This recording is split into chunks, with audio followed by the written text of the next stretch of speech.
Read this before you ruin my son's life. Those were the words my future mother-in-law said as she shoved an envelope into my hands just minutes before I was supposed to walk down the aisle. My heart was pounding as I opened it. Inside was a check for $50,000 and a handwritten note that said, "Take the money, leave now, and never contact him again." I looked up, convinced it had to be some kind of joke. She smiled and quietly said, "That's your only chance to walk away with your dignity." I locked myself in the bridal suite and stared at the check. That's when something hit me. My fiancé had spent months telling me his parents were struggling financially after his dad lost his job. So where did $50,000 suddenly come from? Instead of running, I slipped the envelope into my bouquet and walked down the aisle like nothing had happened. During the reception, I quietly asked my father-in-law if things had gotten better financially. He looked confused and said they'd actually taken out a home equity loan the month before because his wife insisted they needed cash for an emergency.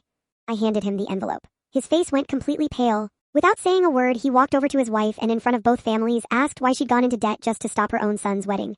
She couldn't deny it. The check had her signature. My fiancé had no idea any of this was happening. The music stopped, the room went silent, and every excuse she'd ever made suddenly fell apart. The check was never cashed, but it ended up costing my mother-in-law far more than $50,000. She lost the trust of her son, the respect of both families, and any say in our marriage. Turns out the only person she managed to push out of the family was herself.